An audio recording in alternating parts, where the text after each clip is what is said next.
how you show up even as an entrepreneur or as a trader, it's always about a relationship with what you believe you are worthy of. People invest in people.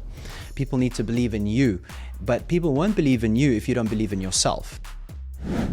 When the self-image is not aligned with what it is that you're looking to achieve, it's gonna make almost impossible to hit that 1 million. We can never think greater than we feel. When your values align with what you are putting out into the world as an entrepreneur or as a founder, it's magic. When you know it's a calling also, you won't be put down by the first person saying to you, sorry, I don't want to invest in your business. Focus on what you want, not what you don't want. And yes, sometimes when things are hard, we can lose a little bit of confidence in the self, but we should never lose self-belief. Hey founders, ready to match with your next investor? At lucidityinsights.com, we've built the Middle East's first Tinder for startup founders and VCs. Explore 800 verified VC and angel profiles, see who they're funding, and send your pitch deck directly, all in one place. Stop waiting for introductions. Make your own luck at lucidityinsights.com. And for a limited time, get 20% off your startup registration with the code TPP20 at checkout.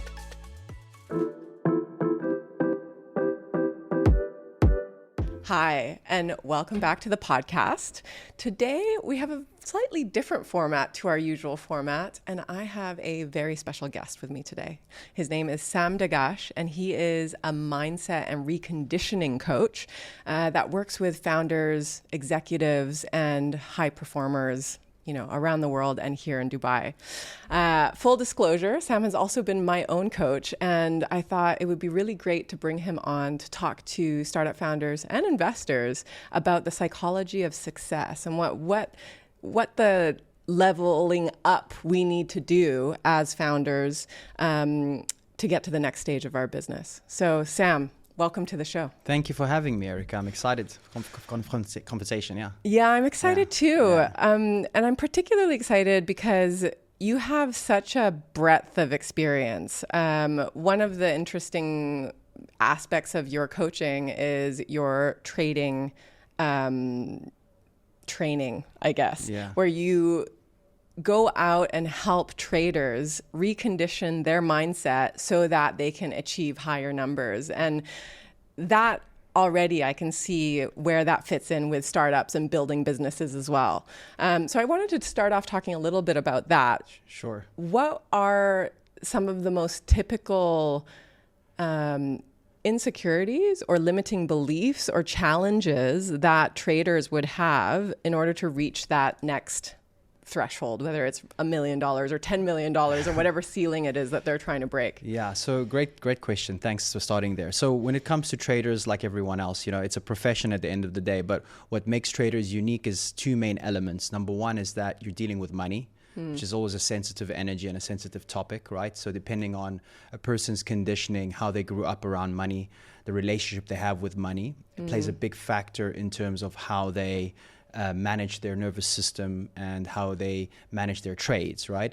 But also there's an element of their personal self-image when it comes to that world, right? Because there's an element of self-worth that takes a big should I say, a big pillar in success in traders, because traders are known for someone that can quickly make a lot of money very quick, right? So if a person is not cannot see them self-image in the perspective of having that amount of money or sizing up in their account, there's an unconscious self-sabotaging mechanism that kicks in within the mind, which starts to throw them out of balance, and they make errors that they don't really need to. So the insecurity is tied to their conditioning, which is tied to the relationship with themselves and the relationship with money, because it's a very sensitive domain when it comes to money in particular. It's interesting because it is different when you look at startup founders, but also very much the same in that a lot of the journey, not that only 10% or so of startups successfully fundraise from investors,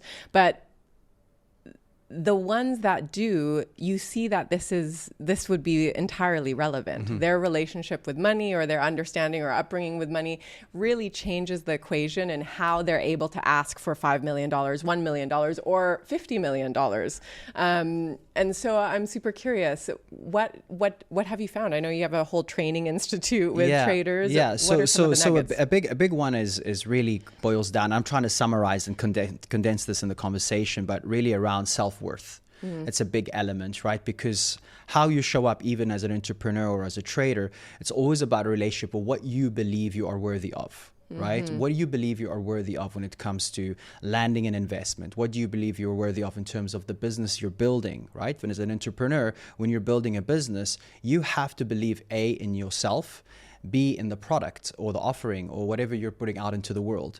So self-belief is a key element in success in raising money. I mean, I've been through that in my previous journey as well, raising for one of the ad tech companies I used to work with.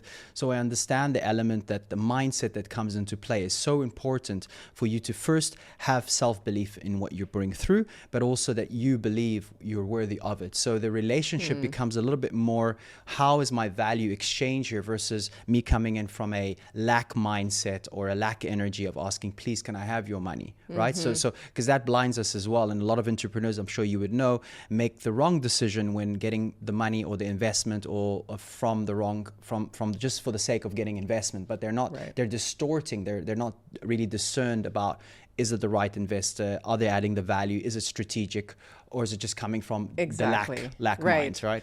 It's interesting, yeah, because I can reflect on a number of startup founders that have reflected back to me that when they were desperate, they weren't in alignment with their values and they were sort of blindsided and took whatever check that came their way. And it really, really impacted their business in often a negative way. Yeah. And in other times, and I'm thinking of a number of, I speak with startup founders all the time, or wannabe startup founders, and I'm trying to project this idea onto them, and I'm imagining that, for example, those that don't have a business yet and have an idea on paper, they have real conviction in the idea, but truth be told, because they haven't even set up the LLC or made any hires, there's nothing tangible. Yeah. There's just the idea. It's pretty difficult for them to say, yeah, I could kind of sort of BS and, really hold a lot of conviction and pitch this. But to be honest, as any human would, I have my own doubts. Yeah.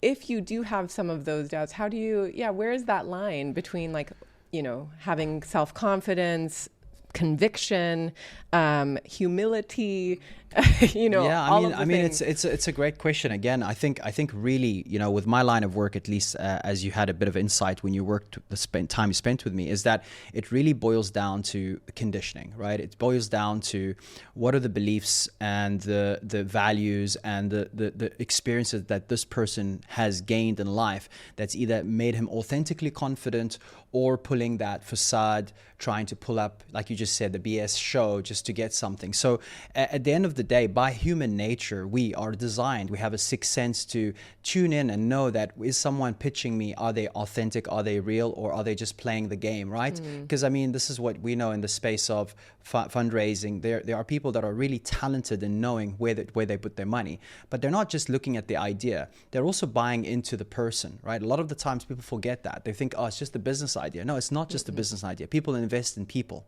People need to believe in you, but people won't believe in you if you don't believe in yourself, right?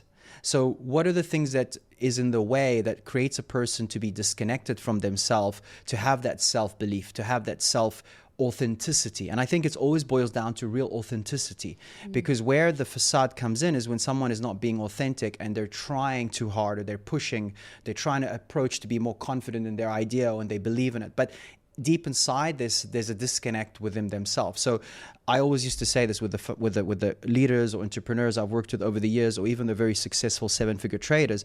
I always go back to the fundamentals. I go, look, what you need to first make sure is that you and the relationship with yourself is healthy.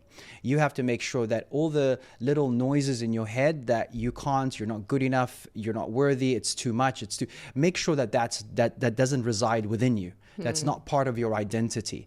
And the most important thing is to also move into a space where you are your most authentic self. So when you are pitching, when you are putting an idea forward, you have to ask yourself, do I believe in this first and foremost?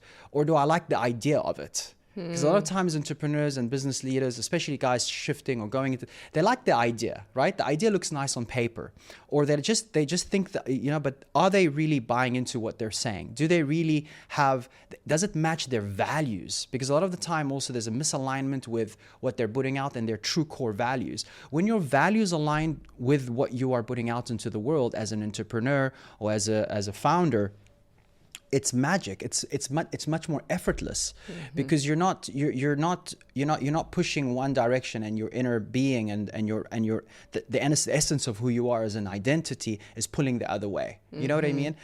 So idea, does it match the authentic person of who you are? Or what you're putting out in the world, is it of value to you, and does it match your core values as a leader or a founder or an entrepreneur? These elements are so important because A, it will make you succeed actually and have a better outcome in what you're putting into the world, but B, people can resonate with that. I'm sure you know what I'm saying, right? People resonate with the authenticity and belief of what you're putting out. Absolutely. Yeah. Because I sit across this table all the time from startup founders, and obviously the most successful ones, like the ones that have raised, not that that's the only indication, but that they have successfully raised tens of millions of dollars, if not hundreds of millions, for their businesses, which means they've convinced a number of investors across the table to believe in them.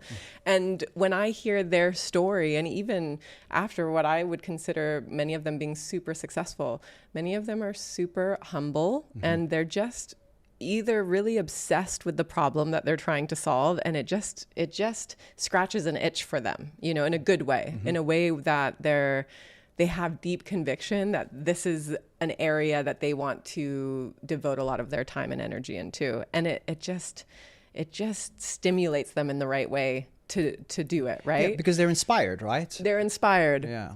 Or they're like, you can just tell this is what they were put on earth here to do.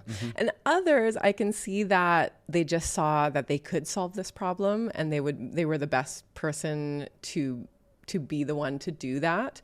But you can tell that there's like a part of them still kind of going, I'm becoming a different version, and I can imagine doing something else in 5 years from now. Yeah, you see, and that for me is key though, because the first profile that you're highlighting is someone that is coming to life, energetically speaking. So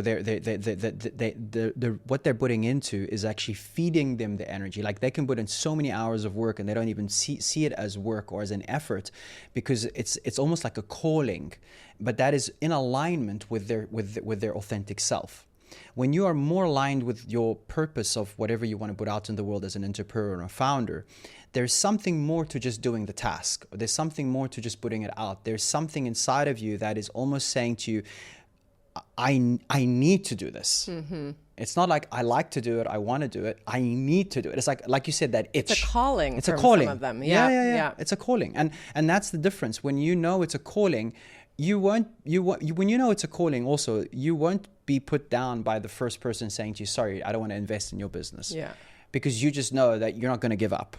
Right. You just know that even if you fund it yourself, you will do it, but you're just not going to give up. So that's the type of person, in my opinion, those are type of calibers where you want to invest your money in. Right. Because as an investor, that's the person, this guy is not just doing it for the money or for the look or the fame or for the concept or idea. This is what he breathes. Right. He or she is going to build it with or without you. Yes, the with or without you energy we spoke about once, right? So that for me is where you hit the jackpot. Yeah. Because you know that person is breathing it. And I have people in my circle and clients and friends who have successfully started businesses. And one actually I was with last week, and I can just see when he's explaining to me about what he's building, and he's in ad tech and in AI, and everyone's in AI, but like he's been in it up for like 6 years now. So he's not fresh. Like he's really building something quite powerful in the region.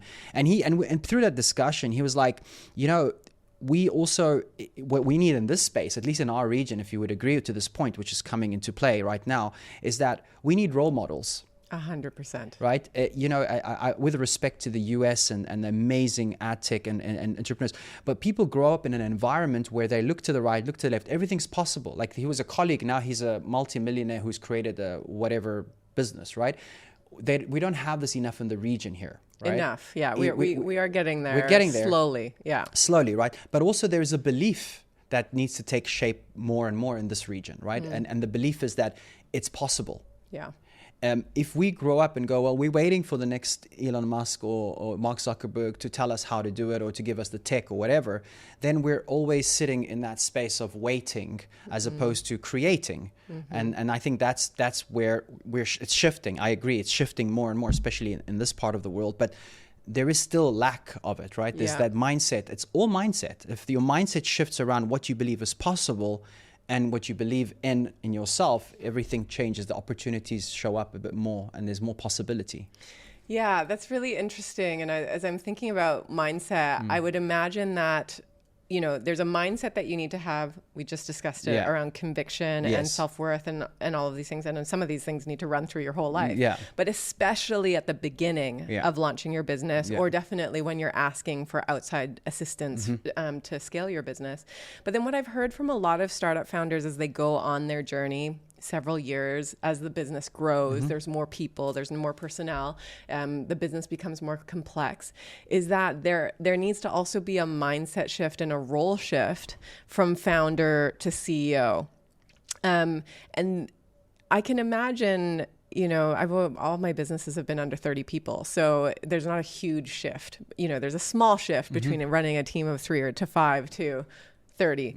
My own businesses. I've been in larger organizations, of course. But I'm curious, from all of the people that you see, all of the executives that come to you, what are some of the top issues that they come to you for reconditioning, for reprogramming? In the realm of the business growing, or are we talking in general? Because for me, in my world, everything's interconnected. It is interconnected. Yeah. So. Well, I'm curious. Let's start with in general. So in general, really, it's about self-belief and self-trust in what they're doing in life in general, right? So the elements of knowing that they are good enough to pursue whatever they're pursuing, right? I'm now leaning a bit more towards the business avenue and the career, right? Because remember, based on your conditioning, what you've been told and the beliefs that you have, built over the years, the narratives, which are not always yours, they're just people, situations, culture, school, everything you go through, there are certain decisions. So for our audience that are listening or watching this, just to make sure things are clear, when we talk about beliefs are decisions, right? Every single belief you have, whether you're aware of it consciously or subconsciously, are decisions that are made for you, on behalf of you, or you made it yourself, right? So part of our mind, our neurology, we have something called the meaning-making process. So every single experience in life, we assign a meaning to, and based on that meaning and how it made us feel, we immediately, subconsciously agree on something. And that agreement is a belief. And now the problem about those beliefs sometimes, just to interject here to illustrate this, I can totally imagine a founder fundraising, like we were talking about before. Yes. And one startup founder getting rejected and them going, okay, it's just not for the investor. I guess I need to go find somebody else who gets what I'm trying to do. And then there's another founder who goes, oh my God, it's a really crap idea. There we go. I'm not good enough to build this. And it's stemming from some limiting belief that they're just 100%. Not made for this. Yes, that's such a great example, because see, that boils down to the character and the identity, right? Their conditioning. So if you have, again, profile A goes in there, gets shut down on his first fundraising. If he has self-limiting beliefs that he's not really good enough, he's not sure, he likes the idea, he likes the concept, but he still has doubts within himself as an identity, as a character outside of business, just the regular Bob that's out there, right? That person, if he has 2 to 3, and this is very important, so a repetition of 2 to 3, so 2 or 3 experiences of the same will immediately create a affirmation of what he has as a reference within his conditioning. So if I get 3 no's, then I'm going to make a decision that my idea is not good enough. Maybe he has one of the best ideas in the world, but just because he sat with the wrong people, he will assign that this is why, and it's not a great idea, and it's not good enough, and I'm not good enough, and I don't even think if I'm able to do this, and maybe my idea is not great, right? So that's a profile A, and that happens a lot because people get shut down by the wrong people at this early stages of them, and they get demotivated with their concept, right? Very common, right? But then you have, as we said, profile B, which is a person that he's been conditioned in an environment and upbringing that he believes in himself. He's been conditioned that, his parents gave him the right support structure and the environment, and that take risks. You can do this. You're good enough. You have the ability and capability. So that character, that person, that identity, when he goes in to raise money or a fundraising, as an example, which is using this, if he gets a no, it's like the immediate is like you said, you don't get me. It's a pity. It's a shame. What a loss for you. And that's not coming from ego. That's really self-belief to the degree, because he's like, okay, well, you didn't get me. I'm going to go to the next one. Right. And he's just looking for the right fit. He's looking for the right fit, but he's not. They say he's not taking no for an answer. He's literally not taking no for an answer, but it's not affecting him personally. Right. That's the thing, because when you have to be able to disassociate between the business world and your personal self. And unfortunately, if we have a limited conditioning, they all intermingle, and then you take that home with you, and it's all about you. It's not about the idea. It's all about you, that you're not good enough. Meanwhile, something needs to be tweaked, or a conversation needs to be shifted. Yeah, and I started my career, I think you did as well, in sales. Mm-hmm. And it really brings me back to the psychology of sales. Mm-hmm. It really is. A lot of the training is around reconditioning your response to the no, to be like, yes, I finally got a no, because that means that I can cancel out, like I don't have to do any follow-up with this person. It's a clear answer. I get to move on to the next one. Yes. And if your role is sales and you do sales day in and day out, you're going to be doing that for whatever lifetime of that career is, whether it's a year, 5 years, whatever that is, it's day in, day out. And so a no doesn't mean anything to you. Like 90% of your interactions are a no, but you're reconditioning yourself to go, oh, a no will bring me closer to a yes, because probability and statistics tell me that when I get 9 no's, even if I'm the worst salesperson in the world, I will get a 10th yes. 100%. And so it really reminds me of that. But in that case, you do have to have some belief in the product and service. You have to always, this is for me, where even some of the guys I've worked with, like entrepreneurs that were starting up, and I had a few in my timeline, and honestly, the one of the fundamental things, and I used to squeeze them because I really wanted to help them, and I was like, I want you to prove to me that you believe in what you're putting out, and I would really dig into their beliefs around the product they're putting out and on the value they want to share with the world. The thing is that the new paradigm for us, in order for us to be successful as entrepreneurs, in my humble opinion of just the experience of the guys I worked with, is do you believe in what you're putting out? But it's put out more value. Like the more value you put out, the more valuable you become in the room. You need to be the most valuable person in the room. So if you're the most valuable person in the room and you're putting out the most value into the world, then naturally speaking, you're going to get what you want.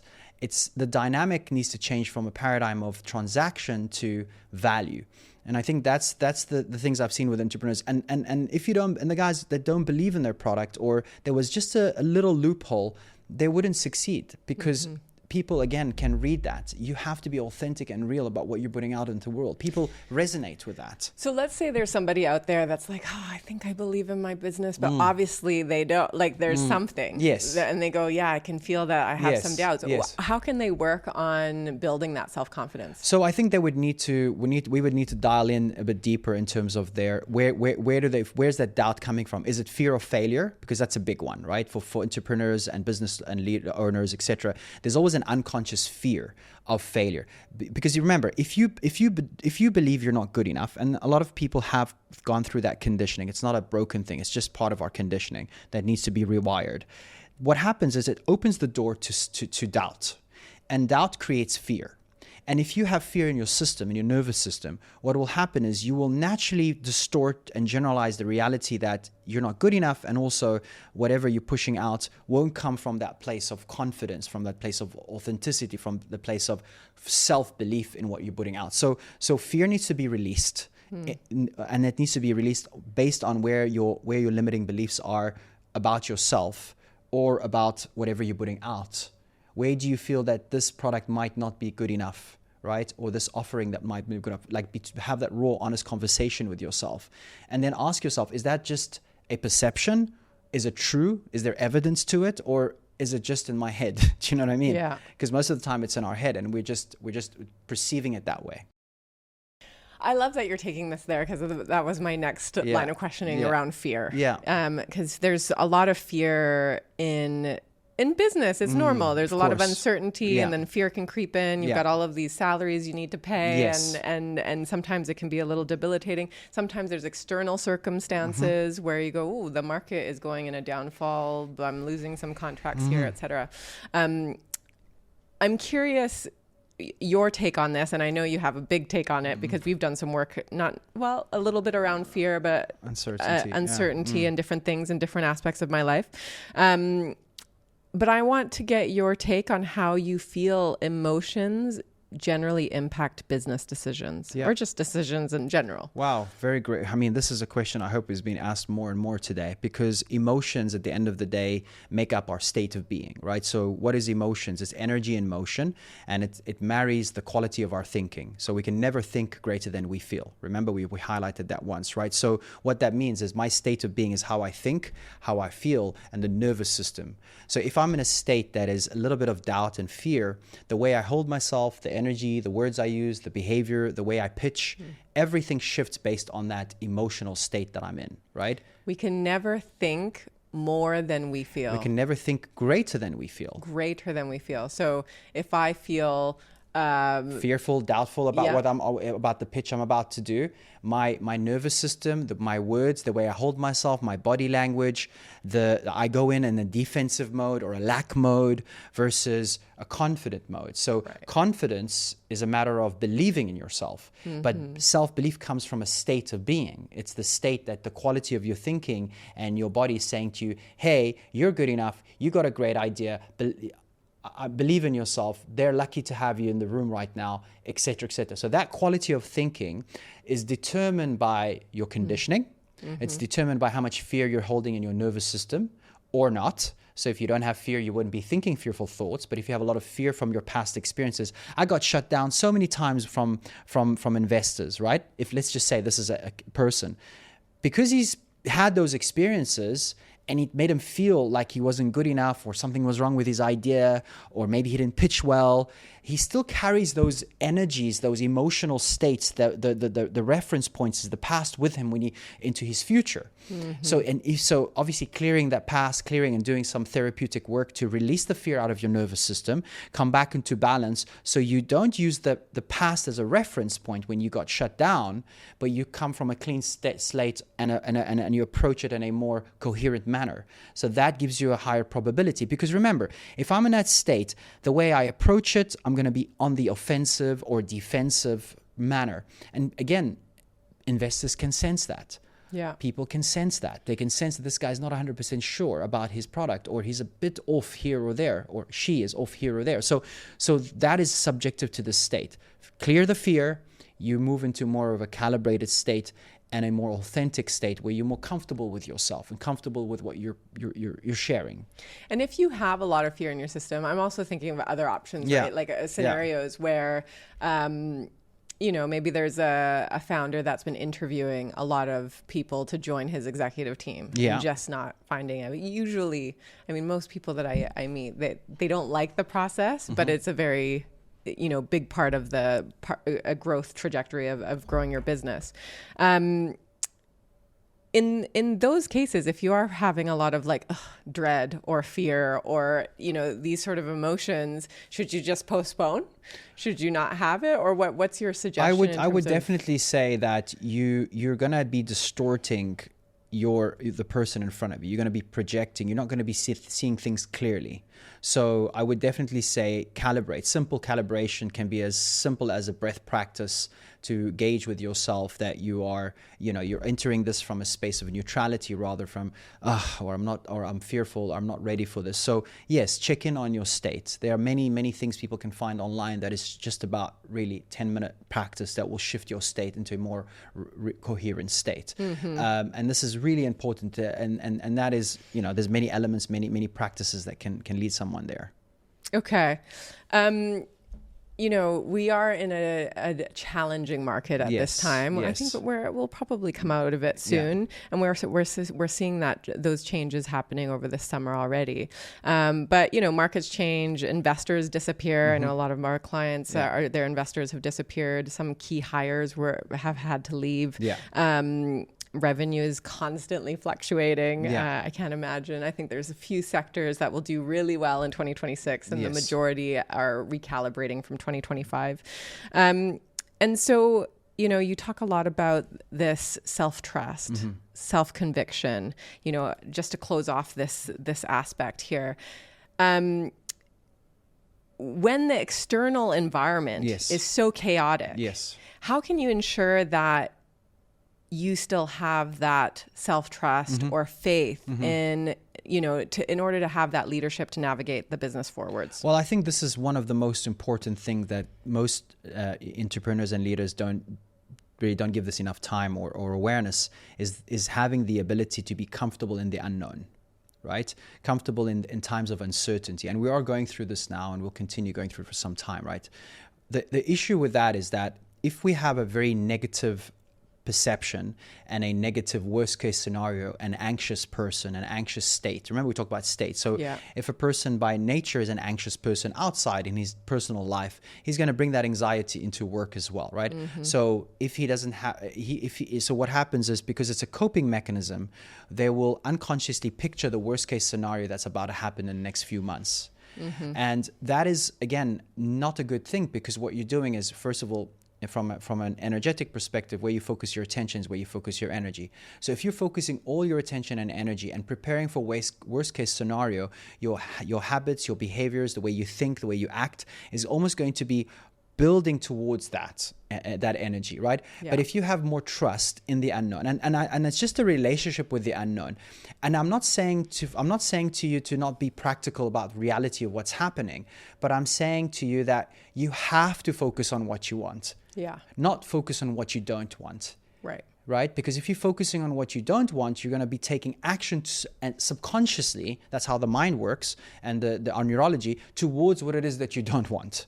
Right. So what we want is, we want to go, okay, I understand the dynamic that we're in a place of uncertainty. However, my mindset, the way I perceive it, the way I choose to look into the future is a future that is of possibility and opportunities, of a place where I'm not going to bring fear and project fear into it, because it's going to make me not feel good. It's going to make my team around me not feel good. It's going to put everyone on edge. Do I want an edge team? Do I want everyone to be on? No, I want people to be at least optimistic, or at least grounded, so that we move through whatever we're going through in a more cohesive and more coherent manner. Because what is anxiety? It's always going to be that emotion that hasn't even happened. Like, it hasn't even happened yet. People are talking about worst case scenarios, and who knows? I'm going to be practical. Let's just say we live in Dubai, right? So if there was so much noise that, okay, things are going to go to hell, yes. But we know that a simple deal now that's happening changes the mindset and the psychology of people. Everyone's already talking that we're going to have a Q4. It's going to be better post-September, I'm having these conversations. I'm hearing these conversations. So there's already a shift, right? But if you can choose. You can say, I'm going to have an amazing Q4 this year, because that's the mindset and the space that we're in Dubai. We want to keep moving forward, not move backwards, because we're builders, we're creators, right? Or you can choose to go, no, that's a mindset. No, it's gonna take longer, and we're still gonna go through havoc and So you're choosing right now, right? You're opting in right now. But if you opt in for that energy and that focus and that mindset, you're the higher probability you're gonna end up there, right? And this is literally where how your attention goes, energy flows. Yeah. Right. Yeah. And this is literally on quantum physics aspect from like people can look this up. It's not even it's not a metaphor. It's our focus is creative energy. So we're focusing our energy on outcomes. And if we have a team, a collective team that report to me, and I'm giving them, all of them, the anxiety to focus on what we don't want, the chances are we're moving towards that direction. Mm-hmm. But if I have an attitude and a mindset of, guys, no matter what we go through, we're going to come out stronger, more, and we're going to see opportunities, and you feed that and seed it into people's mindsets and people's energy and people's perspective,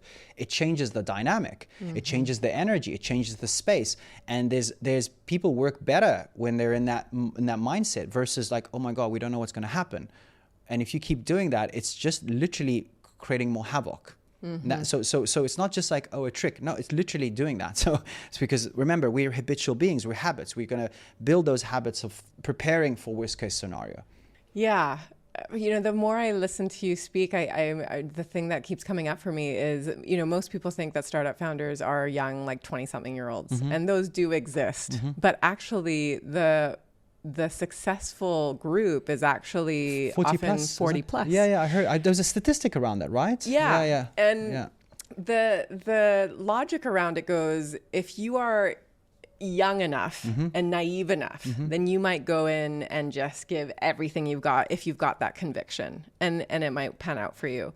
But generally speaking, for all of the things that we're talking about, you do have to be a little bit older to see enough business cycles, to have had experience in X number of different companies and sectors to go, oh, this is just normal. There are ups and downs, and this is one of those down periods, and this is what we have to do to be efficient and move forward. And you don't personalize it. It has nothing to do with you and your capacity, and you figure out ways to, make things work. While if you're a little bit younger and you don't have that experience, and you feel like there's been a few too many no's or roadblocks or things that aren't working, that pivot might be a lot harder for you if you've never done that before. I agree. And what you said, something golden, I'm just highlighting for our listeners and viewers. You said you don't personalize it. And I think that's, in my opinion, it's a skill and something you cultivate with experience, where you can differentiate between personalizing what's happening to you in the outside world versus taking it home with you.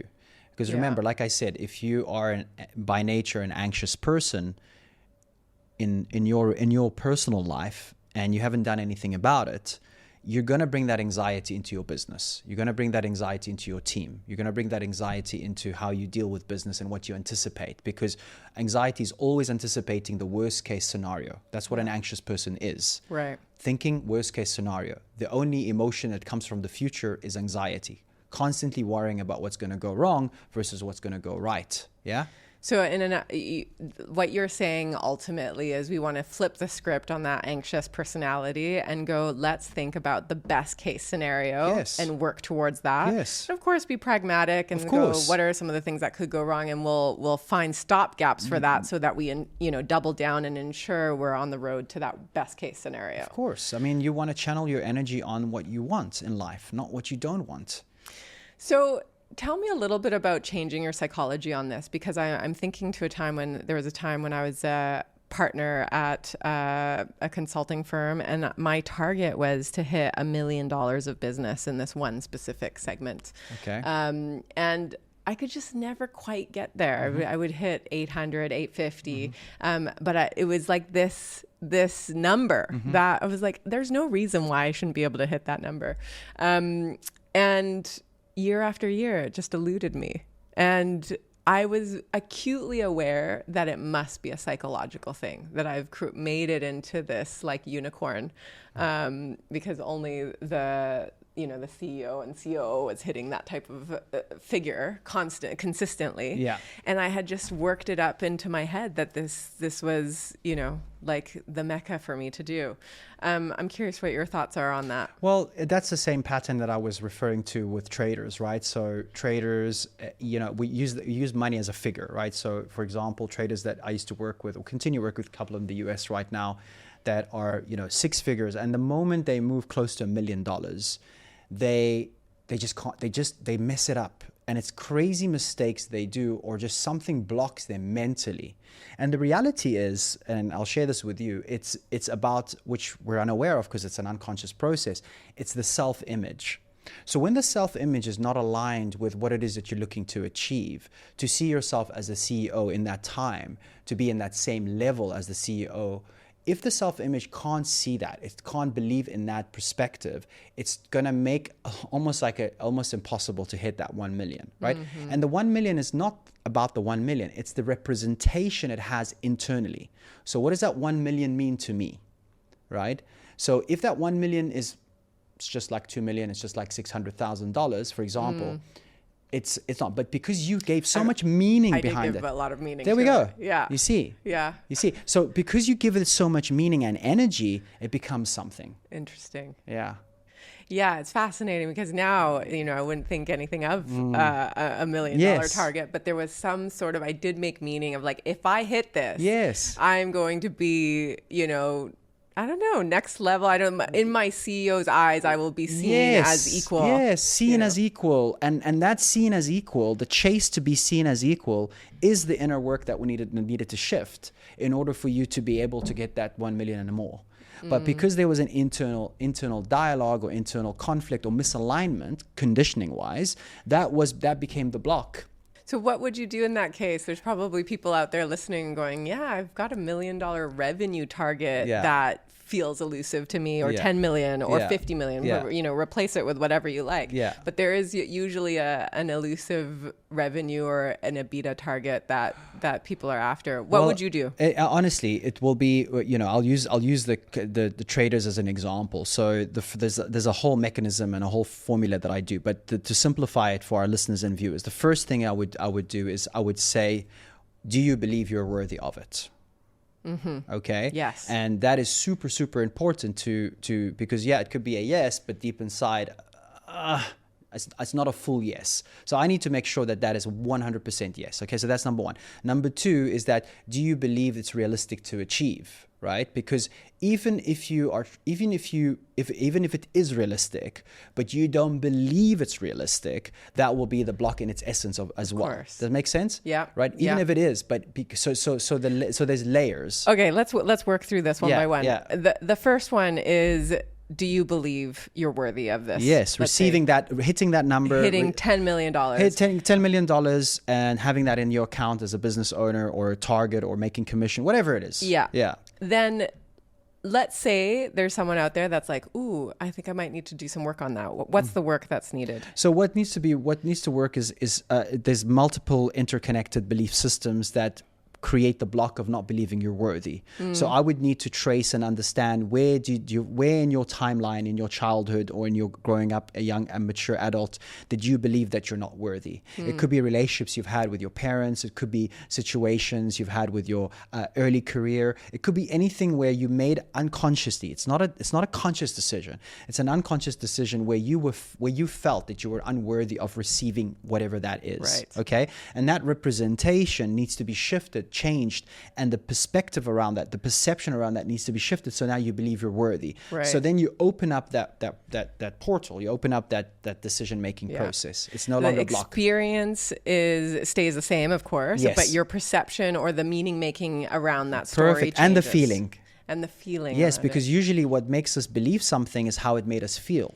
So if someone shuts you down a few times in life, then they make you feel that you're not worthy, right? So the emotion is what actually solidifies the neural pathways and makes us make a decision. So you release the emotion, then you change the perception around that decision that happened, and then you change your neurology, because then now you show up in the world where you truly believe that you could easily make that $1 million, and there's not even an ounce of resistance. Right. Yeah, it reminds me of at Stanford Business School, they made us take these improv classes, and whenever we would screw up, inevitably as you would in improv, our only requirement was that we had to celebrate. So if I fumbled over my words or did something ridiculous that didn't make sense, I would have to go woo, and then everybody in the room would have to go woo, well done, and clap.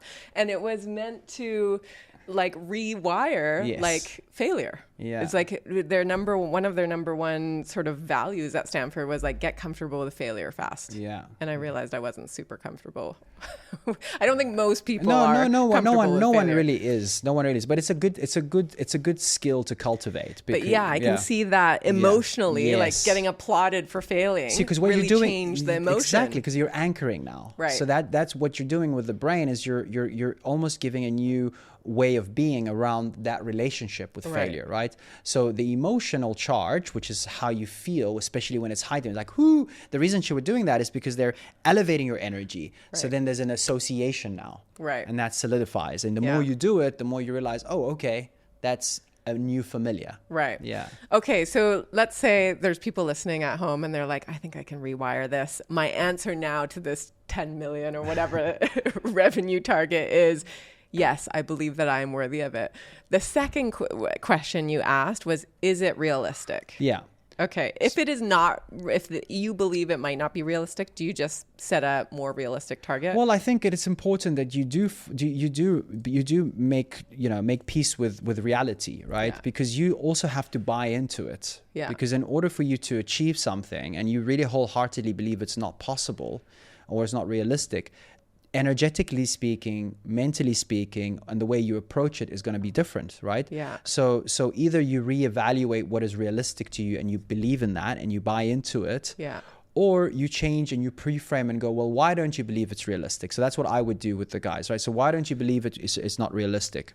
Well, because of the way I size up or because of the business itself, et cetera, et cetera. Okay. And I would, encourage you to challenge that, because sometimes it's just a perspective. It's not really necessarily true. It could be realistic and more, actually, right? Mm-hmm. So realistic is not about it. It's about what you perceive it to be. You got what I mean? So it's always about the relationship, how you see it, because the more you see something more realistic to yourself, the higher probability of you achieving it. Right. And, it makes me think of like Steve Jobs, and people used to talk about the vortex field that he would have. Mm-hmm. And he would literally come in and, a product was supposed to be developed in like 3 weeks. And he'd be like, you're going to develop this in 24 hours and you guys are going to be amazing. And I know you guys probably can't for like a week, but I think you guys can do it. And he would like, pump everybody Enforce up. it. And then they would. Yes. And they would be like, what just happened? They would like pull an all-nighter and figure it out. Yeah, but he brought them into his reality, into his belief. Right. He sold them that it's real, it's possible. Right. And it becomes possible.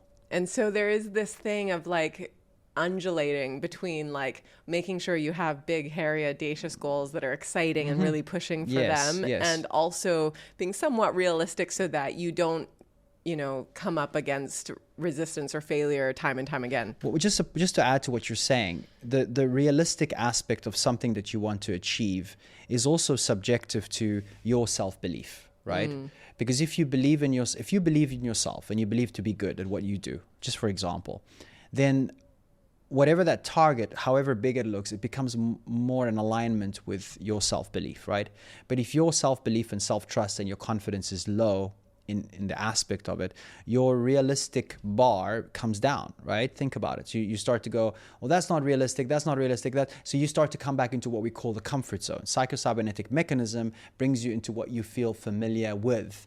The idea of realistic doesn't mean it has to be familiar. The idea of realistic is, do you believe you can achieve that? Right. I really love that, and I'm gonna probably piss off a few listeners and audience members, but I do, I really love intercultural business and the realities of different sort of cultures and what their belief systems are in order for their businesses to succeed. Yes. And having worked over, consulting for so many years, 40 different countries, I've had different clients in, and I did really see a difference in how different cultures operate and how successful their businesses can be. What I saw was, for example, Europeans, and all of them in different ways, but like, let's pick Germans, for example. Germans were known, and Europeans are known to have like this pragmatic, really detail-oriented and like hardworking, and I actually kind of resonates with me, attitude towards business, super detail-oriented, but they would never pick a big, hairy, audacious goal. Like that was too much for them. They would go, no, there's no way we can do that, et cetera, et cetera. Americans, on the other hand, get made fun of all the time by Europeans because they're like, these guys are constantly doing these big, crazy, audacious goals. And what Europeans, I find, don't understand about Americans is that they don't need for that big, hairy, audacious goal to get solved or to be reached. Hopefully it does, right? And they have conviction that it will. But the fact that they just set that target means that, you know, they're like 75% ahead. Even if they only achieve 70% or 30% of it, it's probably further than what the Germans have done, for example. 100%. And the Japanese are even worse. Like they're very risk averse and they will only do things that they can really rely on, etc. So I find this very fascinating in even like culturally. Of course, it's conditioning. What conditioning we've been given. I mean, this is why I say to you that, you know, when I compare this region with the US, and I've spent time in the US, and you know, the mindset of people, the way they approach business, there is a real belief. A real belief that anything is possible, right? I mean, you know this, right? Yes. There is a real belief, and I even personally get inspired when I'm around these guys because I'm like, anything's possible. You know, I worked with a trader who literally was sleeping. He was sleeping in a you know, throughout COVID in a renting a kinship space in a mall somewhere, to becoming a multimillionaire today. And I've monitored his journey, and I supported him when he was 6-figure to becoming a 7-figure. So the success stories, the only reason that became possible is because there was belief. Right. But if you don't believe that you can come from nothing to having everything, you won't ever go there, because you have to still go. It's possible. You come here, and I say that again, the region here, and again, I'm not trying to offend anyone, but the mindset is, let's wait and see, and let's model.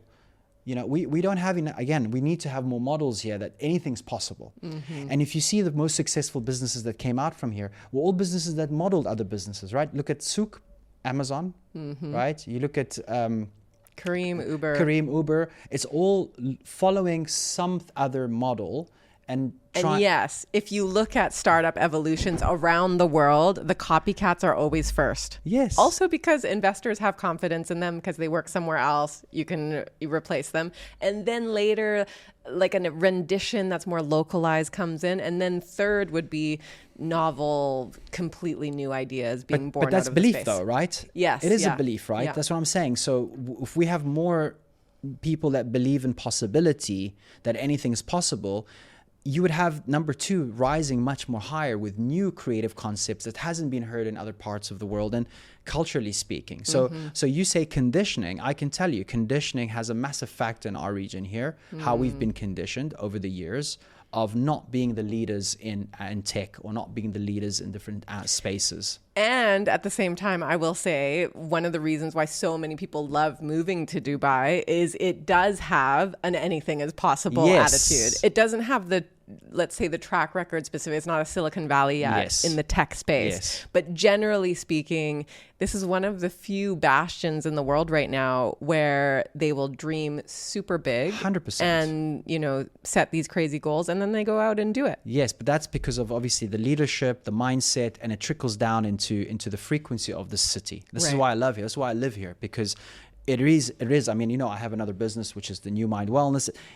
Those manifest because you believe and the system is possible. You can create anything here. Right. But what I'm saying is we're just a blip from all the other spaces around as a region, a massive region. So we are becoming the influence to create more.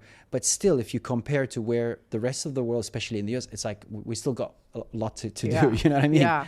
From creating from essence, from creating from scratch. Yeah. Yeah. Let's wrap up that cycle. So we had that. Do you believe in it? Yeah. The second is it a realistic goal? What's third? I think third really boils down to, you know, I always go back to that is the relationship with money. So the relationship with that number that you're looking at, and going back to your conditioning about how did you grow up when it came to money? What is your culture? Because you remember you talked about different cultures. What is money? Because money in some cultures are taboo. You can't speak about it. You don't talk about it. You don't talk how much money you have, how much money you earn. So all that influence plays a massive role in what you're achieving as well. Because again, it plays a role about, are you worthy of it?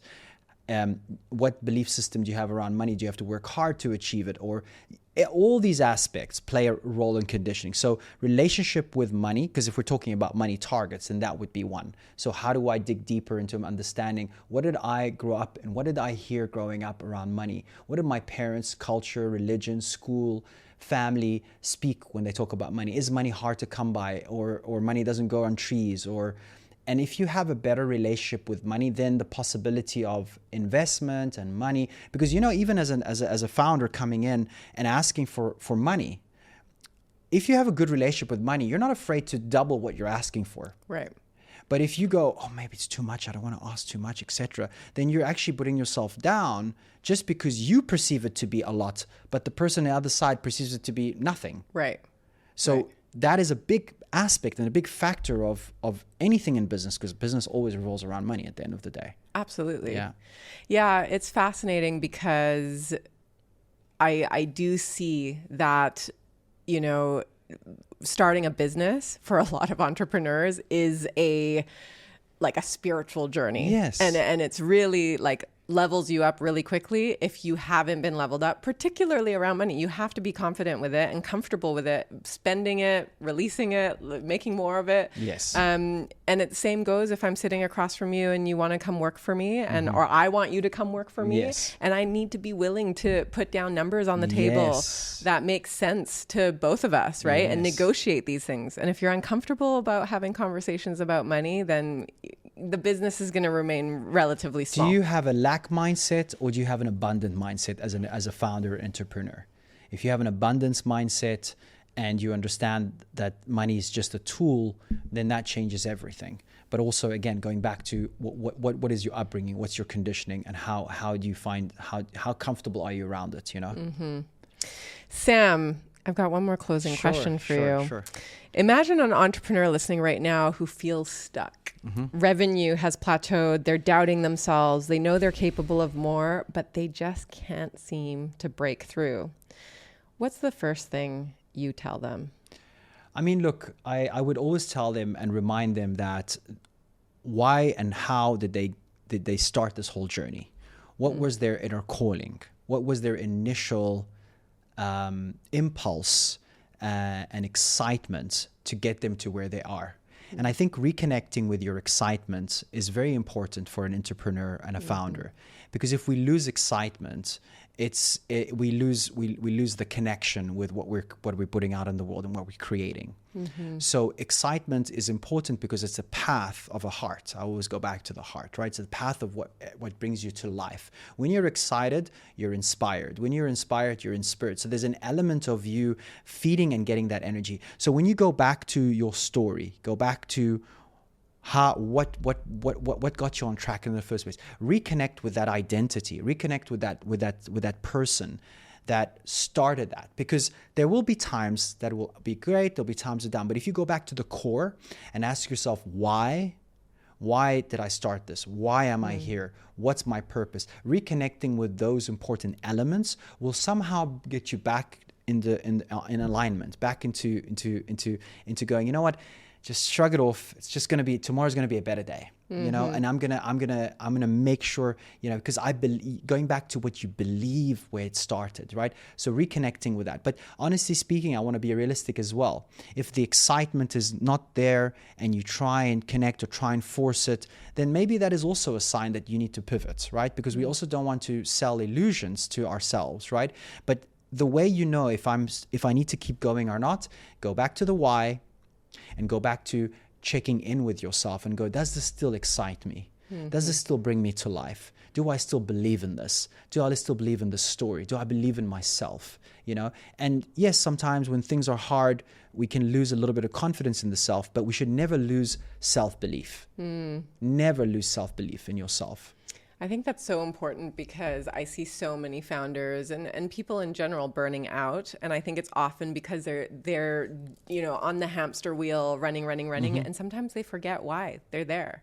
And of course, if you don't fuel yourself with that initial excitement or initial purpose, then there's no fuel in the fire. 100%. And burnout, it's good you mentioned burnout, Erica, because, a lot of times the burnout is coming from all the building, and when things start to actually come together, there's not enough energy to put out. So my message to entrepreneurs is it's not about going crazy from the beginning. It's about managing your energy. And this is something that a lot of entrepreneurs forget, is how can I manage my energy that I can be on the long haul for this? Because there will be a time where things will progress. And now you get the investment, but you're so burnt out that you can't even, this is when it matters. Right. This is when it matters. You haven't even started yet, Right. But you've done so channeling your energy intentionally is such an important thing. And knowing where you spend your time and what you spend your time on and how much you spend your time on for these tasks or these